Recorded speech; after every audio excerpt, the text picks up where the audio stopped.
We go through life and we have many experiences, some good, some bad, some traumatic. And today I'm going to just go into some of the, just about trauma, the traumatic experiences that we have in our lives. Trauma is a shock, it's something that happens suddenly and it's a shock to our system. Whether that's emotionally, mentally, physically, it's a sudden and unexpected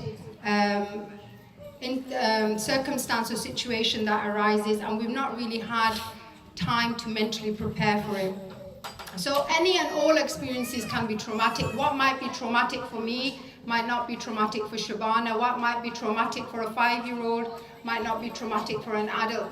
The prime example is when my son, he was about 3 years old, my eldest one, mashallah, and it was a very, very windy day, and we were at the civic center, and poor Ismail, the wind was so strong that he literally got blown off his feet. And he literally had to hold on to like one of the banisters to stop him, because obviously they're so small and the wind was so strong. And you know, as a mother, you'll just laugh off the experience and it was no big deal. But for him, that was a traumatic experience. And because he didn't process that out of his system and out of his body at such a young age, he actually started having a phobia of the wind, the breeze on his face, water, anything that just seemed unusual and just was uncomfortable for him. So he wouldn't stand on the grass or on the sand, and if you'd put him on, he literally would just seize up and he wouldn't move. And you know, we would literally have to open up the car door, and he wouldn't want the breeze on his face. He'd say, "Mom, open the front door and I'm going to run into the house." And so, you know, for as an adult, that wasn't a traumatic experience, but for a child it was. So when I'm talking about trauma, it can be any kind of trauma. What might be traumatic for me might not be traumatic for another person. So it's a subjective experience. So a human being, we have this outer dimension, our physical body, but then we also have a mental, emotional, and a spiritual dimension to us. And all of these things are connected. It's one beautiful package. So our body is always trying to give us a feedback on what is happening on that inner, deeper level. And so it's really important, you know, like they say, listen to your body. It's really important that you do listen to your body, because it's giving a sign, it's giving you feedback on what's happening on a mental, emotional, and a spiritual level. So in our culture, we're not very sensitive or very understanding when it comes to trauma. And we kind of neglect this, and we don't really tend to nurture, help, and support people who might have gone through something traumatic. And there's still certain raw emotions that they need to work through. So, you know, I'm just going to give you some examples of traumatic experiences which you might be able to relate to. So a birth could be traumatic experience. It is traumatic, but it could be even more traumatic.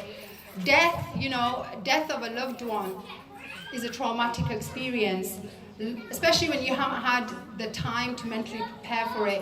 Loss of a relationship, you know, a sudden loss, breakdown of a marriage, or any, you know, close relationship. A loss of a relationship can be traumatic. Marriage breakdowns, abuse can be traumatic. Accidents that you haven't really still come to grips with, you know, mentally and emotionally, can be traumatic. So you've had a shocking experience, and there's been a lot of strong emotions that come up. So it could be anger, fear, hurt, grief. Okay, these are all natural emotions, and they come up, and it's really hard to deal, you know, with these emotions, because whenever we think about these emotions, we just, all the thought, you know, everything comes back. You know, like you might, like for example, the loss of a loved one, when they're passed away, every time you talk about them, especially when you haven't come to terms with it, whenever you talk about it, the emotions are so strong, you don't want to deal with it, so you just bury that. Okay, and we think that's healthy. We think it's good just if we don't deal with it, we just bury it. But what happens is a trauma capsule gets formed in our like subconscious mind. So it's like a capsule, a trauma capsule that gets formed. And there'll be triggers in your environment that will make that trauma capsule start leaking. Okay, so it could be, so for example, a trigger could be, so let's say you haven't really accepted the loss of someone, the death of someone who was very close to you. A trigger in your immediate environment could be you walk past their house and you remember them, and the emotions start coming back. You smell something and it reminds you of them, and all of a sudden the emotions come back. It takes you back to that time. You know, it could be something, a glance of someone. It could be so many little things that bring up that memory, but because you haven't processed that out of your system, you just keep burying it. And what happens is when we keep burying it and burying it and burying, that takes a lot of our energy. That burying takes a lot of energy. And when that trauma capsule is saying, look, deal with me, deal with this emotion, process it out of your system, and that's why those triggers are there, but we keep burying it.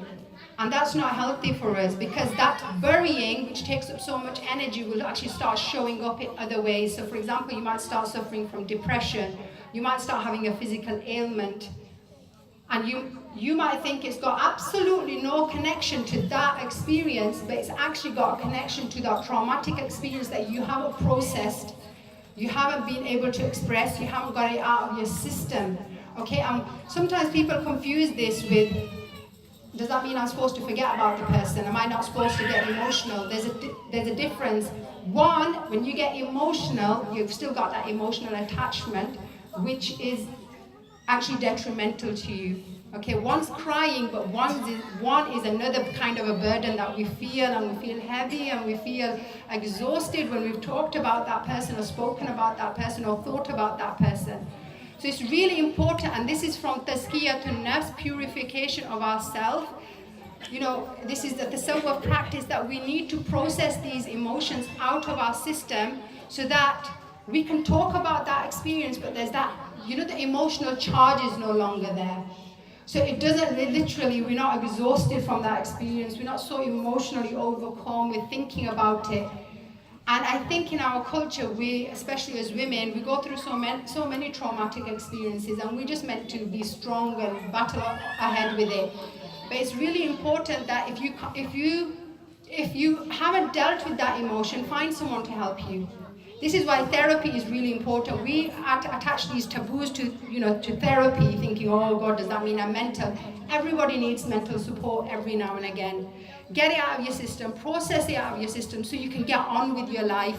You can have a healthy life. It doesn't mean that you no longer love that person and that you're not connected to them. You have, but you have a healthy attachment to that person, not an unhealthy attachment which is affecting your health. So I know it was a bit of a sensitive topic there, and but I really wanted to mention it because it's part of our spiritual journey, and it's important that we actually realize that this is something that we need to purify ourselves from, and it's important that we process these traumatic experiences out of our system, because just by burying them out of sight, out of mind, but it's not out of body, because it will affect you on a mental, emotional and spiritual level. So find help, speak to someone. There's always someone to help you, and just try and purify yourselves of those emotions. So any benefit you've derived from this is purely from Allah subhanahu wa ta'ala. Any mistakes are my own. Subhana rabbika rabbil izzati amma yasifun wa salamun ala al mursaleen walhamdulillahi rabbil alameen.